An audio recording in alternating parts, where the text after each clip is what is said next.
I got sent home early yesterday. I got sent home early today by the same person. I'm telling you, she's a bully. This shit isn't funny.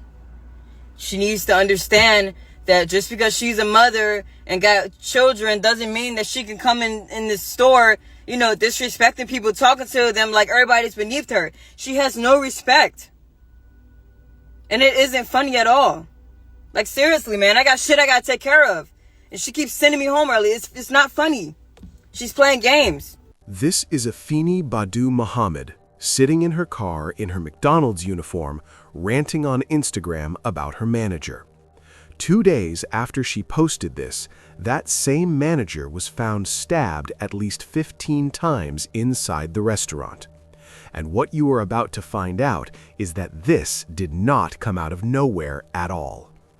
Before we get to what happened on July 10th, 2025, you need to understand who both of these women actually were. Because this story only makes sense when you know the full picture of the two people at the center of it. And then all day, throughout the day, she keeps saying her little racial shit. And then throughout the day, she keeps on putting negative energy in the air, talking about people, gossiping about people. It's not funny, man. That shit gonna have to stop. She's a bully. I'm telling you. She's a bully. She brings a lot of negative energy in there. She always panic when there's a lot going on, and then she try to manipulate that and make it seem like we ain't doing something right, but we are working really hard and doing great. It's just the fact that she panicked, and I caught her a few times making a mistake, and she tried to hurry up and play it off. Nobody's perfect. It's fucking McDonald's. It happens. You know what I mean? Sometimes... Let us start with Jennifer Harris, because she deserves to be more than just a name in a headline. Jennifer was 39 years old, a single mother raising 6 children, and she had been working at that same McDonald's on 9 Mile Road in East Point, Michigan for 15 years. She had worked her way up to manager, and by every account from the people who knew her, she showed up every single day for her kids. Her daughter made that plain at the arraignment hearing after the arrest. Now, on the other side of this story, you have Afeni Badu Muhammad, 27 years old, also from East Point. She was a high school graduate who was in college studying physical therapy at the time, and she was working at that same McDonald's as a regular employee under Jennifer's management. On Instagram, she called herself Risen Phoenix and presented herself as an up-and-coming music artist, posting singing and dancing videos to her account, which had built up around 25,000 followers and 158 posts by the time all of this happened.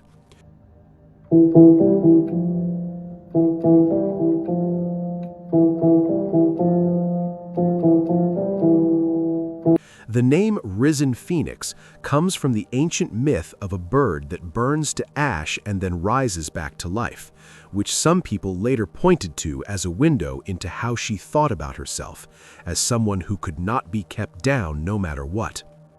But here is what her Instagram page was not showing. Because before Muhammad ever set foot inside that McDonald's, she already had a criminal record involving a knife. In January of 2022, police in Alexandria, Virginia, responded to an apartment where Muhammad had stabbed her boyfriend during an argument. When officers arrived, they found her at the scene, and she immediately told them, "I stabbed him. Is he okay?" A jury later found her guilty of unlawfully hurting him with the intent to seriously harm him, and she pleaded guilty to felony unlawful wounding.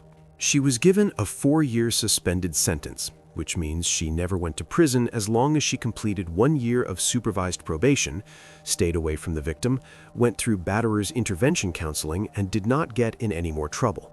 She walked free. That is important to hold on to, because when you put that history next to what came later, the pattern becomes very difficult to ignore. He always said you can do anything you set your mind to. He never lied. When he said that, he never lied. Don't fuck with me. There was also a former co-worker who came forward and said she had worked with Muhammad back in 2019 at a Taco Bell. According to that person, Muhammad would get extremely upset when her shift change requests were not approved. Sometimes, she would sometimes start singing loudly at random moments during the shift for no reason, and had allegedly pulled a knife on at least 2 coworkers during disagreements. Those specific claims were never officially confirmed in court, but they line up with a picture that was becoming clearer over time. Then came July 8, 2025, 2 days before the killing, when Muhammad posted that Instagram video from her car. She was still in her uniform, orange hair, pink sunglasses, and spent several minutes going off about her manager. She accused Harris of being a bully, making racial comments, gossiping about employees, panicking during busy shifts, and talking to the staff like they were her children rather than her coworkers. She was angry about being sent home early 2 days in a row, even after she said she had come in on her day off to make up time. People vent about their bosses on social media all the time, and by itself, that video might have just been another frustrated employee blowing off steam. But the way she ended it is what made prosecutors sit up and pay attention. Somebody's got to do something about that. That line, right there, would end up being one of the most talked about pieces of evidence in a first-degree murder case, because 48 hours after she posted it, Jennifer Harris was dead. I asked them, like, they're gonna get me to talk to like a social worker, because I told them that I'm interested in like getting a house rent. Like, you know, I told them that the guy I live with, he stresses me out and stuff, and like, and then after what he did like yesterday, it kind of like, it just like kind of like went over the line at this point. Like he handed me the knife and told me he told me to kill him. And then I said, you could kill yourself, like you're crazy. Like I don't know if I should have said it like that, but that's just like what I said at the moment, because it's like, I'm like, you know, I was like, you're crazy, you need help, fuck you. That's what I told him. And then I had walked away. But it's like, everything is fine now and stuff, but I think that kind of triggered my anxiety attack, because when I woke up this morning, I started having an anxiety attack. I started having like butterflies in my stomach, and my heart was racing fast, and I'm like, damn, am I dying or something? And then the first thing I kept thinking about was about what happened with the knife, and then I started thinking about when I lived, you know, and I lived in Virginia, Alexandria, when I had that incident that had took place, you know, that I mentioned in one of my songs. So I was like, when that happened, I was like, I think that like triggered my anxiety. I'm like, damn, if like I don't think I need to live with this guy. Like, you know, he stressed me out, and I'm tired of catering to him when he's picking at himself or whatever. It's just, they're gonna help me like get a house, and I don't want to keep dealing with this bullshit. I really, really don't. Like, I just, you know, I was showing the nurse like some of my music, like off my new album. Lucky her, she get to hear some of my new songs that I'm working on, and she was like, "I like this." Like, she was like really hyped. So like, I'm gonna finish like the album. It's gonna be really, really nice. I can't wait to finish it. And when you step back and look at everything together, the Virginia stabbing from 2022, the Taco Bell coworkers' account of knives being pulled over a shift change, the kissing a knife video, the abracadabra post with the ski mask the day before the killing, and then that rant, it stops feeling like a series of separate, unconnected moments and starts feeling like a trail of warning signs that nobody around her was in a position to act on. All of that is what you need to understand before we get to the morning of July 10th, because what happened that day did not begin with an argument, it ended with one. I was wrongfully treated today at work. I was literally physically tapped on a lot of times. My name kept getting called. I was doing a great job. I kept getting sabotaged, tempted, so my button can get pressed and I can go out of character. So although I went out of character, all I could say was, stop talking to me. That's all I could say. Stop talking to me. And to walk into my space, still bothering me, and I said, get away from me. Please get out of my space if you don't mind. I can't talk right now. and you still continue to touch me, that made me very unhappy. It was ridiculous. Because I know that I'm a great person, and I know I won't be tolerating that. So since they decided to bully me, let the universe show them what's next. The exact details of what sparked the argument that morning are still part of the legal case, but according to police and court documents, Harris sent Muhammad home early for not doing her job properly, with some accounts saying she had been on her phone at the drive-thru instead of working. Before she walked out, Muhammad looked at Harris and said, "I'll be back. You'd better watch your back." Now, in that moment, those words could have just been the anger talking, but what happened in the next 30 minutes made it clear that she meant every word of it. Muhammad left the building, got in her car, and drove to a nearby park.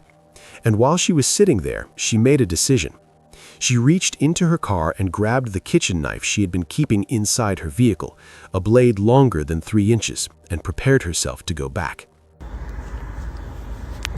So I was at my second, well, she ain't my client, but I thought it was a client, but it ain't my client if I can't clean their house. And basically it was an apartment building or whatever, so I was late anyway, and I'm kind of glad that I was late because, you know, I wasn't missing out on nothing because I'm not cleaning that fucking apartment. Basically, she had roaches. Like, as soon as we opened the door, because she wasn't home, so the office people opened the door. As soon as we opened the door, I see baby roach. I'm like, oh, no, ma'am. I ain't stepping foot in there. So I told them I'm going to have to decline that one. So before I was late because when I finished leaving the other place, I was like, I'm taking a break. So I went home, and plus it was this portable sauna that I ordered for Wayne, so he can detox and stuff. So But she did not just walk back through the front door. She put on a hooded mask to cover her face so that nobody would recognize her, went around to the back of the building, and came in through the employee entrance. Co-workers who were there tried to stop it, but there was nothing they could do in time. The attack was fast and relentless, as Muhammad kept stabbing even after Harris had already fallen to the ground. There happened to be a customer in the drive-thru that morning who witnessed the whole thing. That customer, later identified in media reports as Devontae Pace, was legally carrying a firearm. He fired one warning shot into the air to break up the attack, and when Muhammad tried to run out to the parking lot, he chased her down and held her at gunpoint until East Point Police and Michigan State Police got there. Muhammad was arrested right there in the parking lot, and the knife was recovered from the scene. When police brought Muhammad in and sat down with her, she did not try to deny anything. She admitted to detectives that she had intended to kill Harris, that she drove to the park after being sent home, that she made up her mind to come back, and that she used the knife she already had in her car. The police recorded that interview. I will refer it on both. You know, we only need one to go forward on the competency. Absolutely. I will refer it for competency and culpability. They're about going out 4 to 6 weeks, so let's go September, have a review day on September 3rd at 1 p.m. I will take this off the docket for next week for the preliminary exam, and remove that from the docket. It would later be played in open court during the preliminary hearing, and the part that silenced the room was when investigators asked her how she felt after doing it. She told them she felt like I wanted her dead. There was no regret and no breakdown, just a calm confirmation of what she had already said she wanted. When you look at everything prosecutors had in hand at this point, the picture of what they were dealing with was already very clear.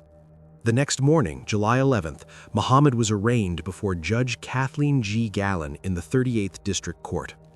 The charges were first-degree premeditated murder, which carries mandatory life in prison with no chance of parole, and carrying a dangerous weapon with unlawful intent, which carries up to 5 years. Because of the 2022 Virginia stabbing conviction, she was also charged as a habitual offender for a second offense, which made everything even heavier on the sentencing side. 7/10/25, McDonald's employee Afeni Muhammad stabbed McDonald's manager Jennifer Harris multiple times with a kitchen knife at the McDonald's restaurant at 179219 Mile. Harris was not armed at the time and died of her injuries. Prior to the stabbing, Muhammad was sent home by Harris for not performing her work duties and told Harris, "I'll be back." Muhammad was arrested on scene and the knife was recovered. Muhammad admitted that she intended to kill Harris and stated that after she was sent home, she drove to a nearby park, decided to come back and stab Harris with a knife that she had inside of her vehicle. When Muhammad returned to stab Harris, she entered the back entrance with a hooded mask over her face in an attempt to conceal her identity and attempted to flee the scene after the stabbing, but was stopped by an armed customer. Her bond was set at $25 million, and the conditions, if she somehow made bail, included a GPS ankle monitor, daily check-ins, random drug and alcohol testing, no contact with Harris's family or any witnesses, and a permanent ban from that McDonald's. She has been sitting in Macomb County Jail ever since. Her defense attorney showed up to the arraignment ready to try to present a different version of Afeni Muhammad. He told the court she had been in an extremely abusive relationship involving mental abuse, physical abuse, and alcohol problems, and that she was otherwise a kind and giving person who had been through a lot of pain. Prosecutors let him finish and then dropped the Virginia conviction into the record, and just like that, the argument the defense was trying to build hit a wall. There was also a strange moment during that arraignment when Muhammad was asked to give her name for the record, and she told the court she also went by Risen Phoenix, her Instagram handle. Some media described it as unusual. Legal analysts and forensic experts would later bring it up again as part of a broader discussion about how she saw herself and the world around her. After the arraignment, the case moved into the slow and deliberate phase of the legal process, where both sides prepare, evaluations get ordered, and hearings stack up one after another. But some of what came out during this phase added details to the story that the public had not heard yet, and a few of them were genuinely hard to watch. On July 23, 2025, Muhammad was back in court for a probable cause conference, which is basically a scheduled check-in where both sides start organizing the evidence.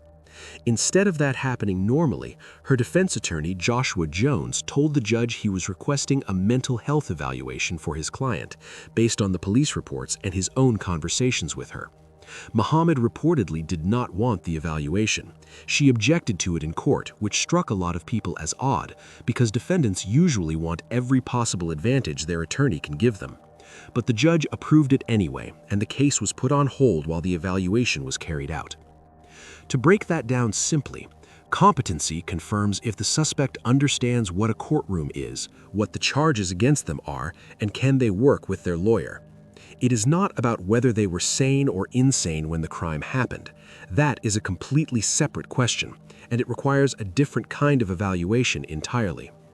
The competency evaluation was done by the Center for Forensic Psychiatry, and by early October of 2025, the report came back saying Muhammad was fully competent to stand trial.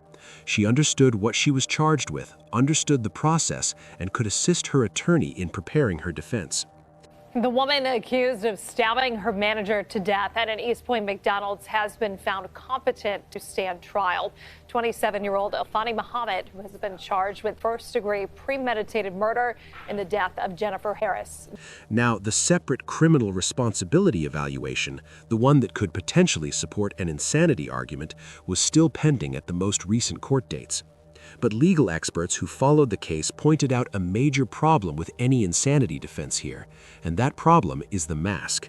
If you genuinely do not know that what you are doing is wrong, you do not put on a disguise before doing it. You do not sneak in through the back entrance or go sit in a park to think it over and then come back with a weapon you kept specifically in your car. Every one of those actions shows that she knew exactly what she was doing and was trying not to get caught doing it. The preliminary exam happened on November 14, 2025. This is the hearing where a judge looks at the evidence and decides whether it is strong enough to send the case to a higher court for a full trial. Surveillance footage from inside the restaurant was played in the courtroom. Muhammad's recorded police confession was heard by everyone present. Witness testimony was presented. Harris's family, including her mother and daughters, was sitting in that room listening to all of it and watching the footage, and the grief in that courtroom was overwhelming. At one point, a relative believed to be one of Harris's daughters tried to bring knives into the building. She was briefly detained and then released into the care of a family member. The judge found sufficient evidence to move the case forward, and Muhammad was bound over to Macomb County Circuit Court for a full trial. In January of 2026, Harris's mother, Hazel Johnson, spoke to reporters after a pre-trial hearing. She said she wanted Muhammad to just plead guilty and spare the family from having to sit through a full trial and watch that surveillance video again. She said she had not even really been able to start grieving yet because the case kept pulling her back in, and that her daughter's death had shattered the whole family. Jennifer's lifelong best friend, Tamika Bunton, was just as direct when she spoke to reporters. "It's so hurtful to keep watching this. How do you plead not guilty when you sat in court and watched the video and you stabbed her 13 times?" Muhammad did not plead guilty, and the case kept pushing forward toward trial. On March 24, 2026, a jury trial was formally scheduled to start on September 15, 2026 at 10:30 in the morning before Judge James M. Massaroni in Macomb County Circuit Court. The criminal responsibility evaluation still had not been submitted to the court by that hearing, which means the defense may still be planning to use some kind of mental health argument. But prosecutors have been clear about how they read the evidence, and Assistant Prosecutor Kumar Palepu put it plainly in court. She wasn't in a manic state. It wasn't some emotional outburst. She came in calmly to do all these things. She was prepared. If that jury convicts her of first-degree premeditated murder, there is no negotiation on the sentence. Michigan law requires mandatory life in prison with no possibility of parole. That is what the rest of her life looks like if this goes the way the prosecution is expecting it to. The trial is set for September 2026. The family is still waiting for justice, and Afeni Muhammad is still in Macomb County Jail while the clock ticks down. What do you think about this gruesome case? Do you think Afeni can plead insanity? Let me know in the comments section. Also, click on one of the cards on your screen to see more videos like this. See you in the next one. Provided is true and accurate to the best of your information, knowledge, and belief, subject to penalties of perjury. I do. Put your hand down. With regard to the defendant, Afeni Muhammad, please set forth the factual basis for the warrant request. Yes, Your Honor. 7/10/25, McDonald's employee Afeni Muhammad stabbed McDonald's manager Jennifer Harris multiple times with a kitchen knife at the McDonald's restaurant at 179219 Mile. Harris was not armed at the time and died of her injuries. Prior to the stabbing, Muhammad was sent home by Harris for not performing her work duties and told Harris, "I'll be back." Muhammad was arrested on scene and the knife was recovered. Muhammad admitted that she intended to kill Harris and stated that after she was sent home, she drove to a nearby park, decided to come back and stab Harris with a knife that she had inside of her vehicle. When Muhammad returned to stab Harris, she entered the back entrance with a hooded mask over her face in an attempt to conceal her identity and attempted to flee the scene after the stabbing, but was stopped by an armed customer.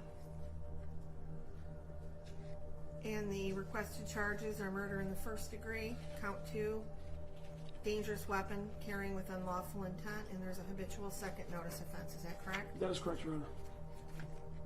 The warrant is being signed and we can proceed to arraignment. Thank you, Your Honor.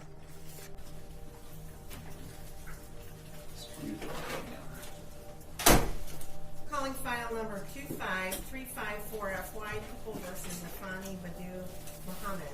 Good afternoon, Your Honor. Dale Vandervrede appearing on behalf of the people. Your Honor, good afternoon. Josh Jones appearing on behalf of Ms. Muhammad. Your name, please? Afeni Muhammad. Your Honor, today is the date and time the court set for a review date after the defendant was referred for competency and culpability at the Forensic Center. Today we still have not yet received the report. Mr. Jones spoke with her, and I believe she was interviewed just last week. So I think we would anticipate having that report within the next 2 to 3 weeks or so. Your Honor, we leave it to the. That is correct. I knew she was being interviewed. I've spoken to the doctor in regards to the time of the report. We leave it to the discretion on when we want to come back. But we're hoping that we do have the report soon. We just don't know exactly how long they're going to take to produce the report. I agree with you. Not very speedy. No, But I know it doesn't take overly long unless they're waiting on documents or records from other facilities. So I don't know if it makes sense to go out 30 days. I know that's what you're requesting. We do that. We're looking at a PCC date for October 8th at 1 o'clock and preliminary examination. I'm going to set it for the 15th, but you'll probably need a full day, I'm assuming, correct, Your Honor. for that, so we can pick a Friday date certain. Do you want to do that now? I'd prefer to wait, Your Honor. All right. And that way we know we have the report, and if we're going to have to have a hearing before then, I think we'll know that at the PCC. Correct, Your Honor. I mean, so if the court, I know the court likes tagging along the exam. If the court wants to continue to do that, I would just leave it on for the next week. If I have no objection to removing that date until we know for certain on what we're doing. And we can always call the court if we get the report a lot sooner than closer to the, farther away from the 8th Well, than the closer to. problem with that is our docket fills up, and I if know. you call and you have it and you want to back into a date, so I want to give you a date that's I just say maybe that. a fair reflection of what you need, and you're asking for 30 days, correct? Correct, Your Honor. And I just say that in the sense of if the court has room. We're flexible.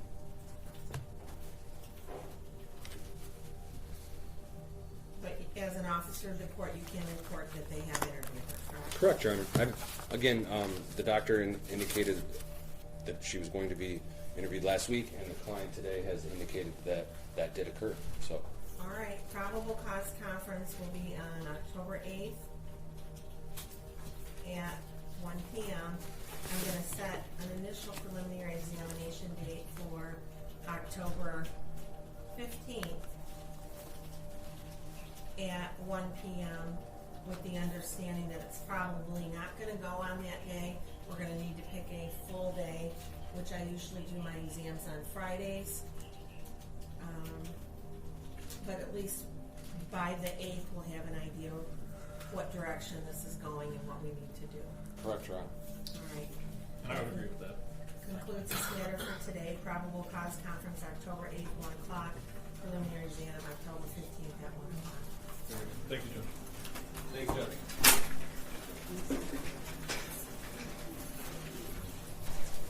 Calling file number 25354FY, People versus Afani Badu Mohammed. Good afternoon, Your Honor. Dale Vandenberg on behalf of the people. Your Honor, Josh Jones, attorney on behalf of Ms. Muhammad, who's standing to my left in the jury box. Ms. Muhammad, please state your name. Afeni Badu Mohammed, but I also go by Risen Phoenix. Thank you. You're here today for your probable cause conference. Counsel, are you involved in this some way? Yes, Your Honor, Catherine O'Meara Bolden, P53823, second chair in this matter. That's correct, Your Honor. Very good. And you're asking that this matter be adjourned for discovery, number 1, and number 2. You want it referred to the Forensic Center for Competency and Culpability. Is that correct? Yes, Your Honor. Counsel does request at this time that Ms. Muhammad be referred to the Forensic Center for the matter. It's my understanding that Ms. Muhammad herself personally objects to the referral at this time.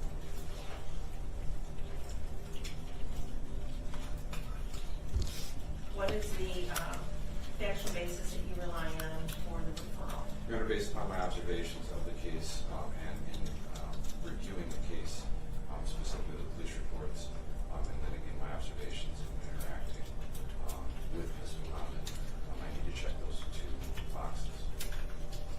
Meaning, I need to make sure that 1, she is competent to stand trial, and then 2, that there's not an issue in regards to responsibility or culpability.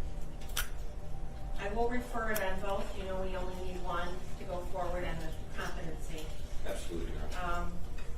I will refer it for competency and culpability. They're about going out 4 to 6 weeks, so let's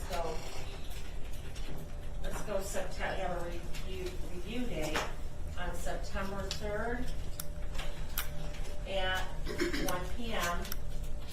I will take this off the docket for next week for the preliminary exam and remove that from the docket.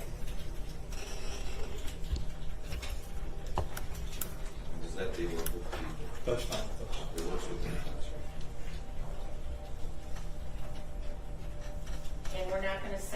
for the preliminary exam at this time until we get the report on competency.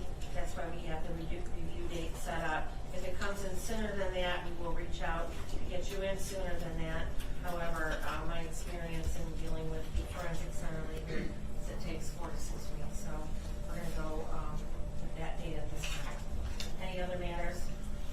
I have nothing further, Your Honor. This will give us time to get that done and the other discovery issues we have, so I have nothing else. That's absolutely correct, John.